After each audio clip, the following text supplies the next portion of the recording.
Yeah. Well, I'm so pleased to have you here. It's nice to see another Aussie too. Where are you from in Australia? So I live in Newcastle, just outside of Sydney, but I'm actually a Queenslander. So born and bred in Queensland, moved here pandemic days to be closer to my husband's family. Um, yeah, I yeah. love So it's Newcastle. good. I've been there many, many times. And in my other life, I'm a flight attendant and I fly there. Really, I did not know that about you. Woo! That's a Little story for another facts. time. But yes, that's half my life I fly and half my life I'm at the Wedding Academy. Oh, that's cool. So yes, but today we're here to talk about email. So, which is very much your cup of tea and very important for any sort of wedding professional, especially when we have the kind of business that we don't keep these customers forever, right? We've got to keep finding new customers, and when we catch them, we've got to nurture them. And so email is such an important part of our marketing strategy. It has to be. It's a non-negotiable, right? Absolutely. I actually wish, so I used to be a wedding photographer. So rewind previous to my email marketing life, I was actually a wedding photographer for a decade and I did not use email. So it was very much like the feast and famine, ups and downs, hustling to find clients and they get married and they were done, like you just said. But now I'm like, if only I knew back then what I know now, it would be Ooh. totally different. Okay, so that means that we're going to get heaps out of this. I love it. I love it. I'm excited. All right, so let's talk about what you do first. Okay, you're obviously in the email marketing space, but what does Kylie Kelly do? What's your thing? So I help female business owners grow their email list fast. So I mainly work with service providers or online business owners that don't have an email list or that have one and haven't emailed them in a long time. And I help them grow them full of their ideal clients so that they can then sell to them. So that's my whole mission. I have memberships and offers and all the things for that reason alone.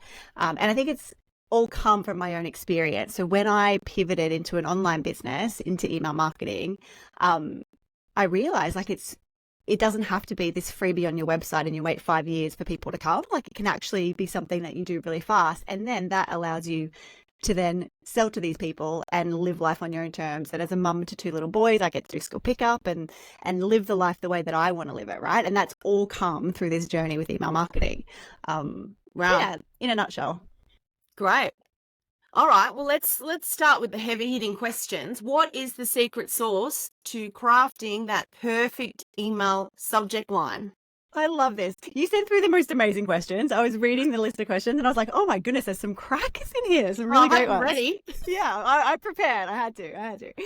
So listen, I think the thing with subject lines is that we want to avoid sounding like a marketer, right? If you try to be too clever, it just sounds spammy. It just sounds like Yeah. a marketer has written it.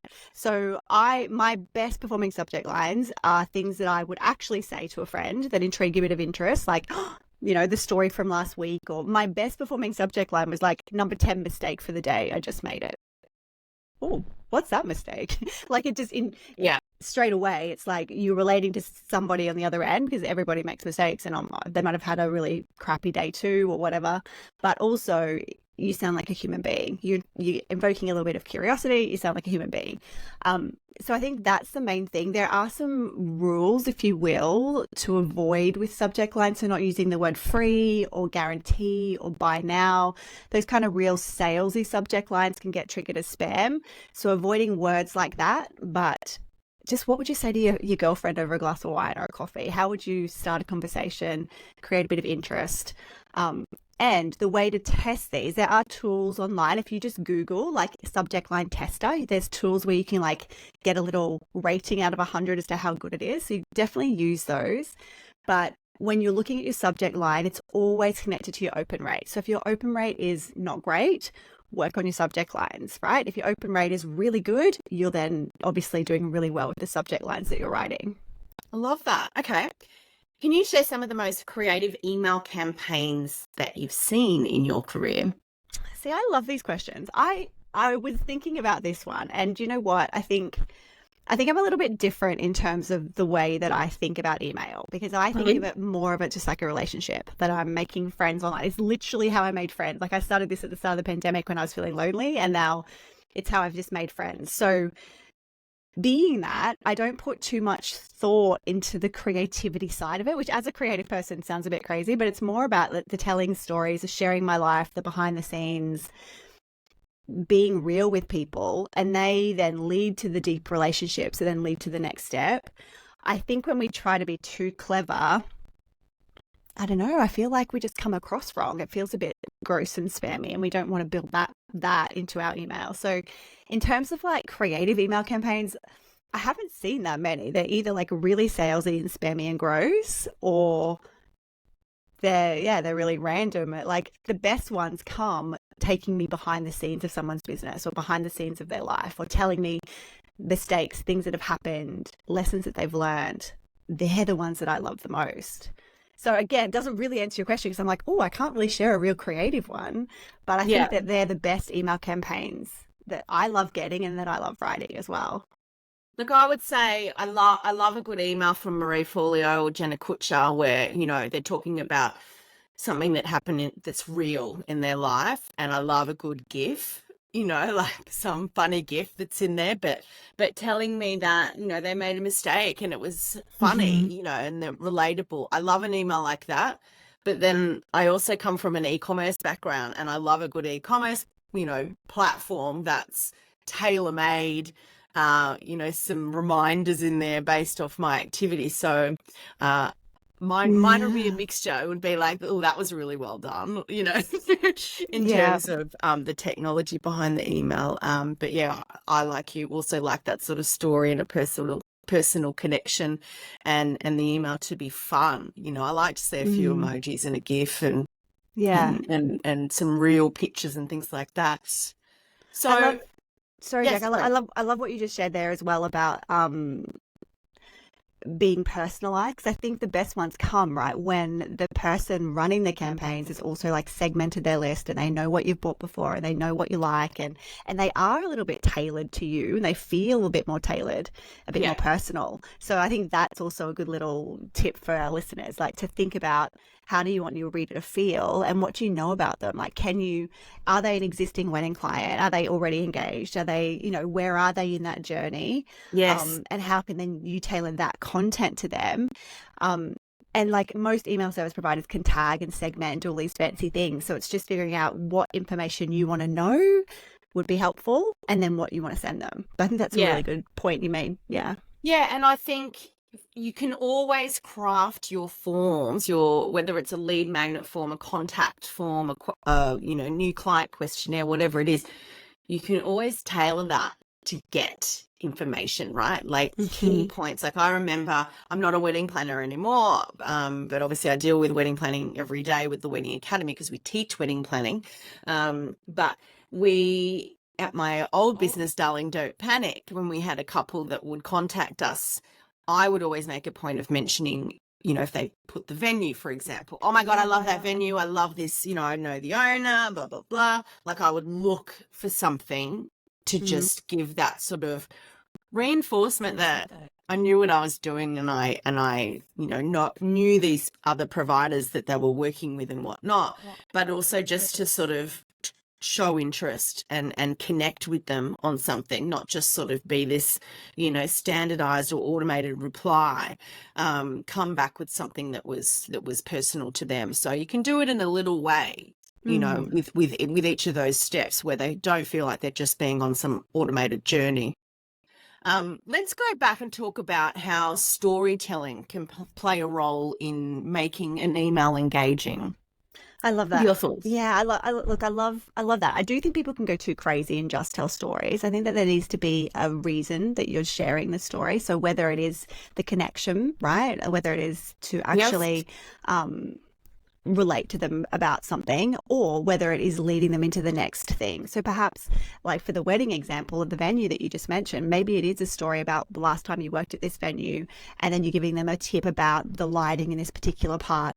Obviously, ex-photographer thinking about the lighting straight away, but like, you know, maybe it's like a point about the venue that you could share with the readers or the couples. And if you know what couples are getting married at that venue, you can obviously send it to that little audience or that segment.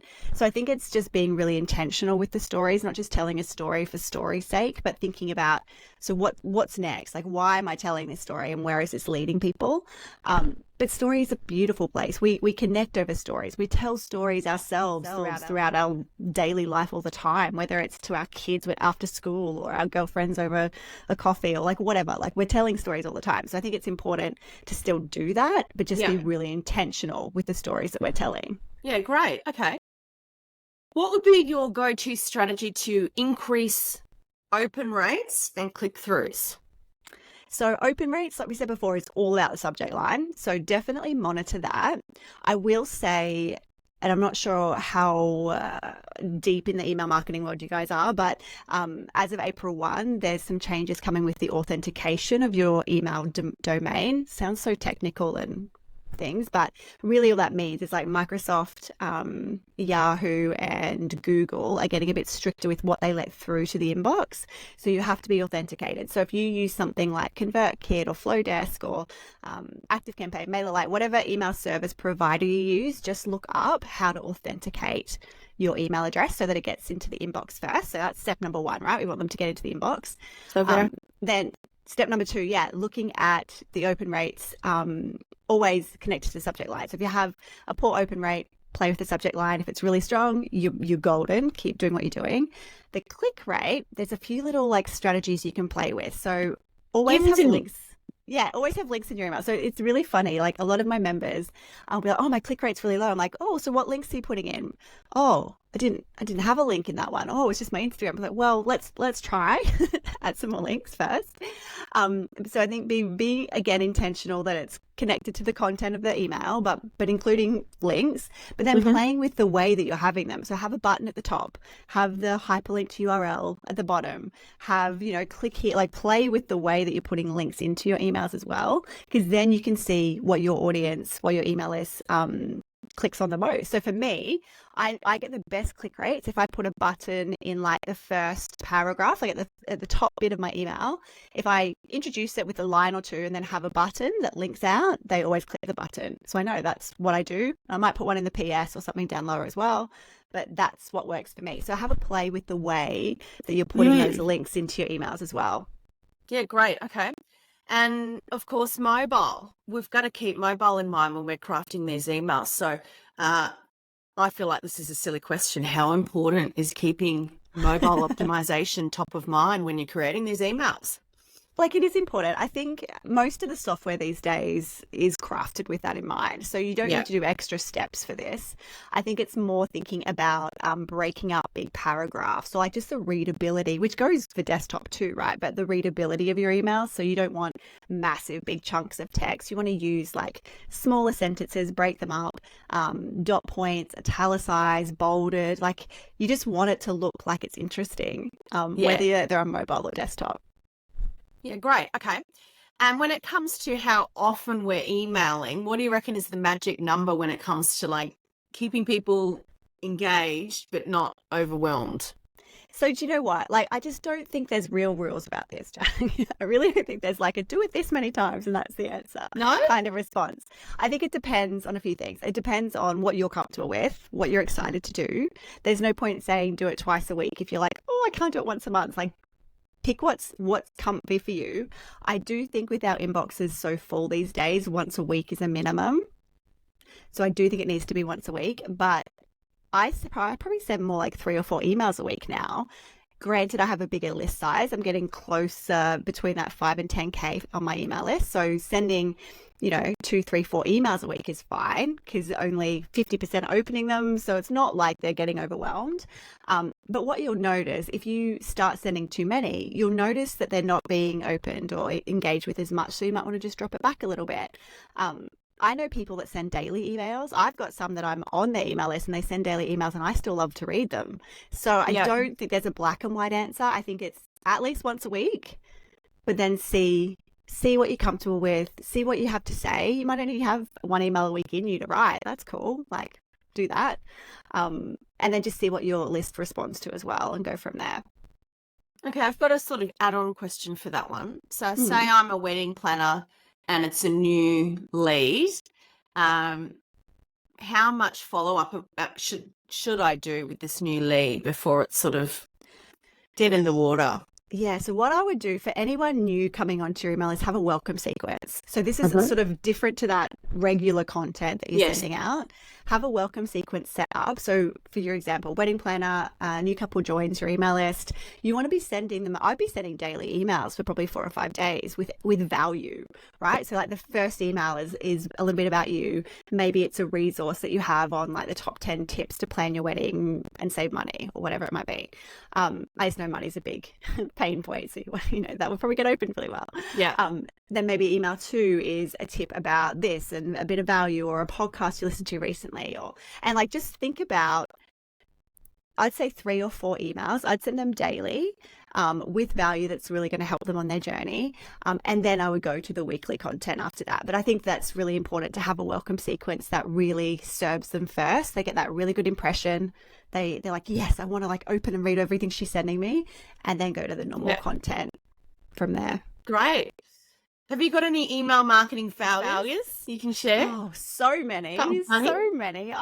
So again, one woman show over here doing everything myself. I make mistakes all the time. I actually I sent an email out last night with the link to an event I'm doing on Sunday, and the link didn't work. Like, again, they get people, they go like, it's not working, so I fix it. So I think, mistakes happen all the time. We're all human, right? So it's just being okay with that. I used to be such a people pleaser and such a perfectionist, and it would kill me if I made a mistake. I uploaded a video that I'd edited it out. So when I record a training, it takes me like 20 takes to get one that, I'm happy with. So then you edit it out so it sounds really good. But I uploaded like the unedited version. So my poor students were listening to me like restart and get my water and have a cough and like all the things. I was like, well, you know what? I'm keeping it real over here. I'm keeping it real. It's okay. We all do this. It's fine. Yeah, look, I've had my fair share of email fails as well. There is a lot to be said for using that little box where it says send a test email. Yes. That one that we quite often just scoosh over. It is worth its weight in gold to send that to somebody to have that second set of eyes. Just look at it, look for typos, check the links, and make sure that it's all good to go, because we could have been staring at that thing and working on it and just not even seeing the most glaringly obvious mistake. And also a lot of the email providers, if you do that, it'll change, like in our instance, it'll change the smart field to hi Mariana, and we're going to see very quickly on that test email that hasn't worked. It said hi Jack, and I went, oh crap, I didn't change that. Yes, or just hi name, right? I've seen that. I've got Neb in my inbox. Yeah, hi first name. I'm like, oh no. Yeah, so if you've got that feature, definitely send it to hubby or your offsider or your VA and say, can I just have your eyes over this before I send it to my list of 50,000 people. So how does someone like you keep up on all the latest strategies when it comes to email marketing? I think for me, I'm in that world, right? So I hear about them. I've got friends that are deeper than me that have been doing it for longer. Like I've really only been doing it for a couple of years, whereas I have friends who've been doing it for a decade. So I think it's just keeping your ears and eyes open to that online space, to being in Facebook groups, to having people in your world that are all over it. I don't think we all need to be experts at everything, right? So I think it's just having some connections that will say like, hey, did you know this has happened? Oh, great. Okay, thanks. I'll look into that.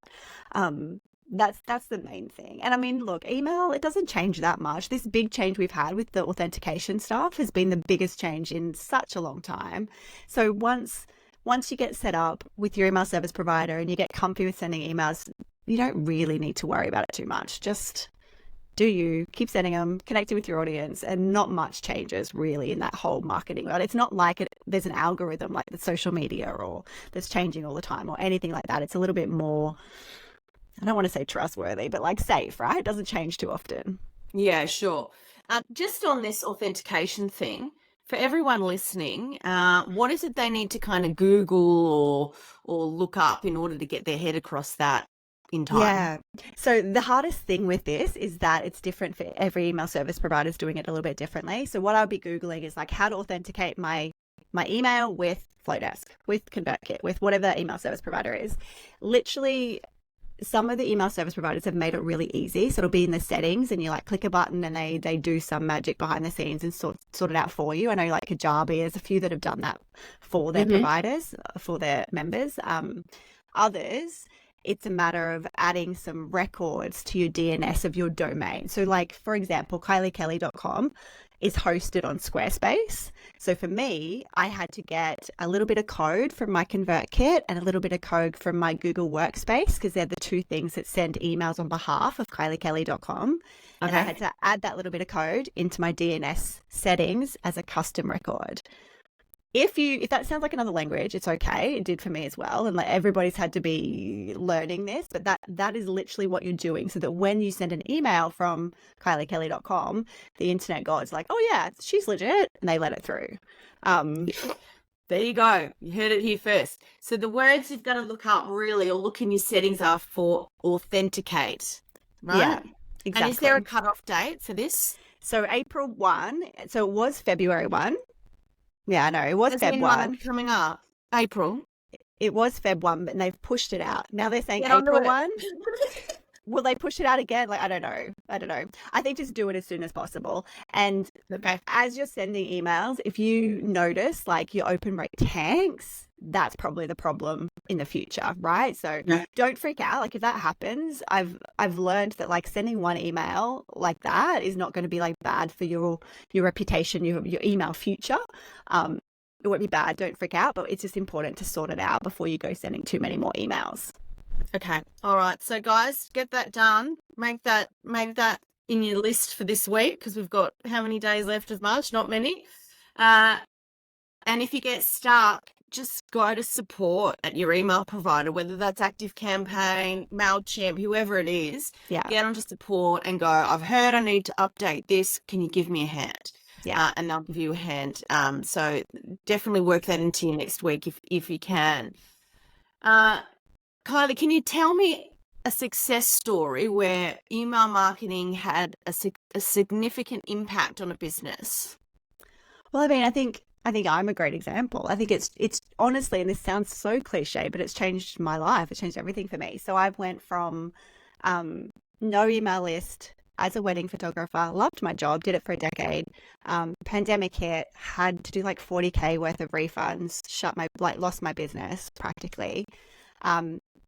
Silver lining, I was like, well, that was done. I'd done it for long enough. I was ready to not work weekends. So I had 2 little kids. What do I want to do now? Started building my email list, and in 18 months I went from 0 to 6,000 people on my email list, which has then allowed me to sell to them. So now I can work the flexible life I want, right? Like, yeah. So for me, it's changed everything, which sounds so weird because I would have never have thought. Like I always used to hear people say like, oh, the money's in the list, or, you know, like they'd always have these little things about how important an email list was. And I was never really into it. Didn't seem as fun as like Instagram, or like, I don't know, it just didn't seem as fun, not as sexy. And so I never really looked into it. And then when I started changing things and doing this, it's just allowed so much. I can send an email and make money, which I always thought was crap. Like I always thought that was just like marketing baloney, right? But it actually can happen when you have an email list. So who knew? Marketing baloney. I love it. I think I might need to make a quote out of that today for Instagram. I'm just trying not to swear, so You're not getting any marketing baloney on this podcast, all right? I love it. So, what would be your favorite marketing tool? I want to hear what you're using. For my email, I use ConvertKit. I love it. It works really well with my brain. They all do the same thing, so don't feel like ConvertKit's the only answer because I use it. They all do the same thing. But I started using it because you can get really detailed in like what you do with like funnels and segmenting. And when you get into like more advanced email stuff, which I'm not even there yet, PS, like I have to keep a pretty simple, basic system. But it has the capabilities to do that. So it's like, it's going to grow with me as I grow. So I love it. I use ConvertKit.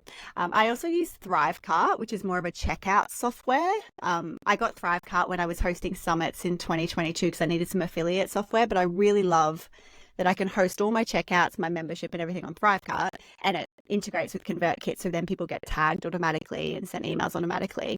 So for a one-woman show, it makes it a whole lot easier because it just happens behind the scenes, which is really good. Yeah, great. Look, we're with Active Campaign, although we are dabbling with a custom system at the moment that we're quite possibly moving to. But I think another thing worth adding is lead scoring, right? People forget about this, and most of you have this capability in your email software. If you go looking for that in your settings, likely it's there. And what it is you can sort of set these actions and give them a value. So if someone opens your email, it might be 5 points. If they forward, it might be 10 points, or you can make the numbers whatever you want. But obviously the more that people engage and take actions, the more points that they're earning. So it can be this other advanced tool to when you're looking at your list. Like, great, you might have segmented them into different lists, but to have this other ability to filter or sort in order of lead scoring as well, I think is something that a lot of people don't know about. And don't you want to know about who's taking the most action and the hottest person who's in and out of your email and clicking the most? I want to be on the phone to them. Yes, Jack, I didn't know about that. ConvertKit does not have that, I'm certain. Oh my God. So, I just learned something. Like, that's oh amazing. my God. It might be, it probably is in ConvertKit, to be honest. It's definitely in Active Campaign. It's definitely in, I'm trying to think of the other one that I used to use. Oh, most of them will have it. I'll have to have a look. Most of them will have it. It's usually hidden away in settings, but you go in there and you set what those scores are, what those actions are worth. And then, yes, in most cases, you can put your list in order of people with the highest scores. So I love that. I for love us that. in the wedding industry, when you've got signs that people are taking a lot of actions, they are the hottest leads, and you want to take action and phone those people immediately. Get them into a consultation. They're probably going to say yes to at least a consultation because they're taking enough actions that they're clearly interested. Cool. I taught you something. There we go. Yeah, thanks for that. Great. Because email marketing is not my specialty, so that's great. All right. So if you had one piece of advice to someone who was starting out with email marketing, what would it be? I would say, well, I'm going to give you two. I would say that just start, of course. It always feels weird when you're not used to sending emails. It can be hard not to get wrapped up in like the imposter syndrome thoughts of, I'm not a writer, I don't want to annoy people, I don't, all of that junk that comes up when we're trying something new and our brain wants to keep us safe. So just start. Yeah. Know that it's something you need to do. Like, we all have to do hard things as a business owner. It's always like a choose your hard, I think. So like, email works, so choose it. Give it a go and start. You can't do it wrong. You can't stuff it up. Listen to the mistakes that I've shared. Like, well, no, you can't, because you can always come back. You can be like, oh, that was a mistake, and people will love you for it. So no, you can't make any mistakes. You definitely just start. And then number two is don't take unsubscribes personally, especially in the wedding industry when there is a life cycle of a client. People are going to leave, come and go. Don't take it personally. Even outside of that industry, a normal unsubscribe rate is 1%. So regardless of whether you are sending the best email in the world, you're giving them something, 1% will still unsubscribe, which is just a bit wild. So knowing that helps you when you see those numbers come through, you're kind of expecting it. So try to like let go of any emotion around that unsubscribe number as you get started. Unless you know that name and it's a friend, then you could be really pissed off. Yeah, maybe call them out on that if that's the case. But I'll You could also do a add, social post. like, as your list grows, you're paying for those people. So that friend, you don't want her on there if she's not interested in not getting married. So like, let's just get rid of her so you're not paying for her. True. Okay. All right. And of course, we need to know how to measure the success, right? We've sent an email campaign. How do we then kind of track the success of this campaign? I think it depends on the intention, right? So if you're sending a specials email and you've got, I don't know, $100 off your planning package or whatever, you can pretty much track that really easily with how many bookings you get or how many people click and convert. Like, that's pretty easy. I also think, though, it's worth mentioning if your intention is to nurture and build relationships, try seeing how many replies you can get, how many conversations can you start, how many people can you take to that next, warm them up a little bit more so they're ready to do that next thing. So I think while whenever we're thinking about results, we're always thinking, well, I'm always thinking about the dollar figure, right? Like conversions, but actually there's other intentions too. So like, let's start some conversations so that they get to know you better, so that then they're one step closer to booking you for their wedding as well. Love it. Now I've got a fun question for you. If you could only send one last marketing email, what would it say? I saw this in your list. I was like, oh my goodness, You're one like, before email? before I die. Yeah. They're like, love you, bye. Like, what would I say? That was the first thing I thought of.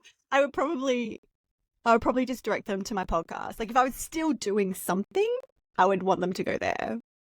If it was one, and wish them luck and peace out and love you, bye. Peace out with a GIF. Absolutely, yeah. But yeah, and please it. still listen to my podcast. I'll probably beg them in the body of the email, begging them to do something else with me. Thank you, Kylie. All right, so where is the podcast? What's the podcast called? Let's start there. Yeah, so I have a podcast called This Mama Means Business. So I started that in 2020 when I was lonely, just so I could talk to women that had kids and were doing what I was trying to do. So now we talk a lot about email marketing and online business. Short episodes once a week over on Apple or wherever you listen to podcasts. And then I also have the link to the podcast and everything else on my website, which is just kyliekelly.com. Great. All right. And you can also find Kylie on LinkedIn. Her username is Kylie Marie. And on Instagram, best to search it because there's a few underscores in that username. _Kelly. I'm not even going to say it. So look for Kylie Kelly. Yeah, it's Kylie Kelly was taken. I had to use the underscores, so you'll see my face. Name. It's apparently. I'm not surprised. And for everyone listening or watching, if you wanted to see this episode live and to contribute your questions, there's only one way to do that. That's to become a Wedding Empires Pro member. Sign up for your free trial at Pro. Thank you, Kylie. It has been an absolute joy getting to know you. I might call in for a cup of tea when I'm next in Newcastle and we can have a chat and see if you've implemented your lead scoring for one. I'm Googling that straight when we get off. You know I am. I'm Googling authentication because I'm thinking, holy crap, that's what we need to do this week. So look, that's great. We've both got something out of it today, which is awesome. And I'm sure all of our audience is going to get heaps out of your tips. So thank you. We will catch up again. Yes, thanks so much for having me. No worries. Talk to you soon. All right, stay there, darling.